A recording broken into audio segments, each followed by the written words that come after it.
Dyna cwrs trydys. Hifenia tegwyrs efo fa coch wedi berwi efo siwgr. So, beth i mwynhau. Diolch am awr. A da ni gyd wedi bod yn edrych ymlaen at y darn yma. Mae'r lliw yn edrych yn well. Mae'n edrych yn well ar ôl rhawi. Mae'n gofio cynt.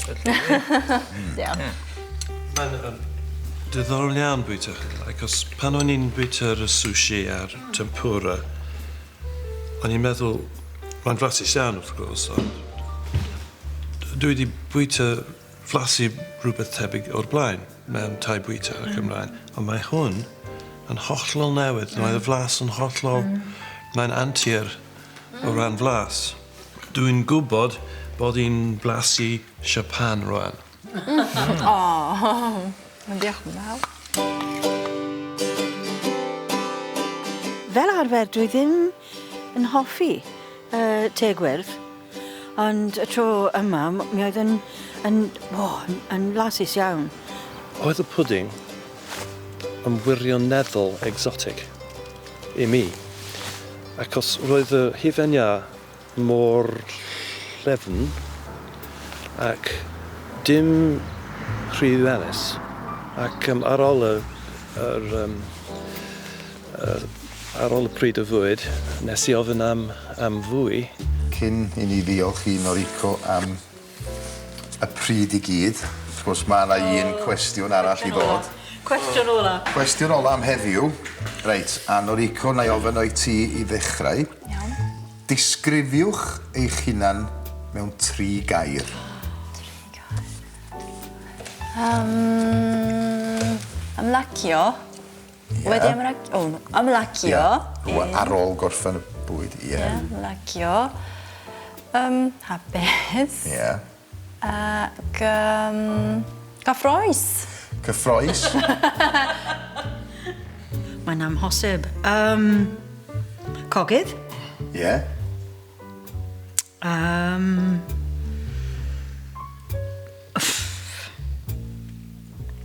Brwdfrydeg. A hapus. Dwi'n hapus. Cogyddes, frwdfrydig, hapus. Perffaith. Wel. Perffaith. Hen ddyn dŵl. Hen ddyn dwl. A ran y 4 ohono ni, diolch yn fawr iawn, Noriko, am y croeso i ddechrau. A diolch am y pryd bwyd. Hyfryd iawn iawn. Diolch am dod. Diolch yn fawr iawn. Ac ydy hi'n gywir i ddweud domo arigato gozaimashita? Da iawn do itashimashite. Da iawn iawn. Domo arigato. Mary a Tom, da ni wedi cael pryd blasus iawn o fwyd gyn Noriko heddiw. Sut wnaethoch chi fwynhau y profiad heddiw, Mary? Mi oedd yn wych. Wel, do'n i ddim yn gwybod mod i'n disgwyl, ond mae'r adeilad yn wych, yn diddorol iawn. A mi oedd y bwyd yn, ardderchog.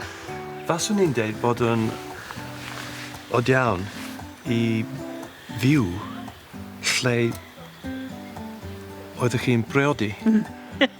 Acos beth ydych chi'n neud pan ydych chi'n ffrail?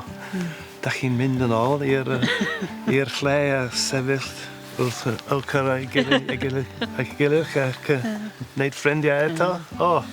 Diddorol iawn. Noriko, diolch yn fawr iawn am y bwyd. Croeso. Mae'r cyfan di gorffan rwan. Sut wyt ti'n teimlo erbyn hyn? Dwi'n teimlo wedi blino. Ond hapus iawn, ond dwi'n edrych ymlaen. Just mynd i gwely rwan.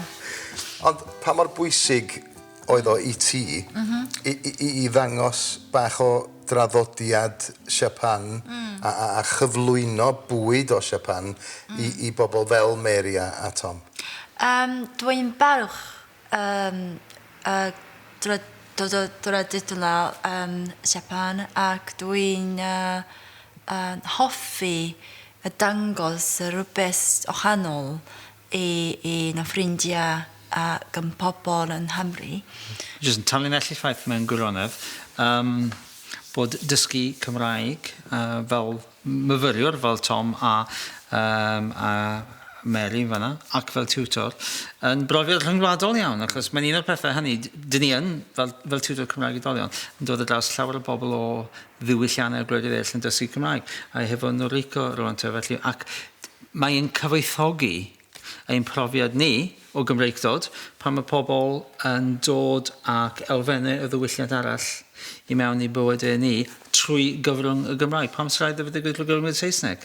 Mae'r byd yn gallu dod mewn i Gymru fach trwy'r iaith Gymraeg, a dyna beth ni wedi gweld yn digwydd heddiw. Noriko, gai ddiolch yn mawr iawn am y bwyd ac yn enwedig am y croeso. Mae wedi bod yn bleser cael dod yma i'r cartref Llansannan. Diolch yn fawr. Croeso. Amser rwan i weld rhai o eiriau ac ymadroddion rhaglen heddiw. Wyt ti yn arfer bwyta pysgod wedi coginio neu pysgod amrwd? Fer arfer coginio. Ie. Mae'n y ddwy ochr oes, llefyn, smooth, garw, rough. Garw rough, ie. Salmon. Eog. Eog, dyna fe. Mushrooms. Madach. Madach. Green beans. Green beans. Fa chwrs. Fa gwyrdd, ie. Red pepper. Pupur coch. Pepper coch. Cream. Ja. Na, hiben. Hiben, ie. Hiben, ia ydy'r ais, hiben, ia ydy'r ais, felly hiben, ia. Ac i orffen, da chi'n cofio ffedog wrywaidd, Ioan Talfryn? Dyna rhag pink. Gwrywaidd, manly. A dyna ni wedi cael blas siapan yn Llansannan. Yr wythnos nesaf, mi fyddwn ni'n gadael Llansannan ac yn teithio rhyw 4 milltir i Lanefydd, i gartre Tom. Ie, i dro o ydy hi i goginio nesa. Ac fel da chi wedi dyfalu, dwi'n siŵr, mae o'n ddigon nerfus. Tan tro nesa felly, hwyl fawr. Y tro nesa ar Galwch Acw. A'r gath wedi sgramo Johnny Bach. Beth ydy'r sŵn yna, Tom? Mae o'n yn fwydlen uchelgeisiol. Dylan, ych chi bych chi?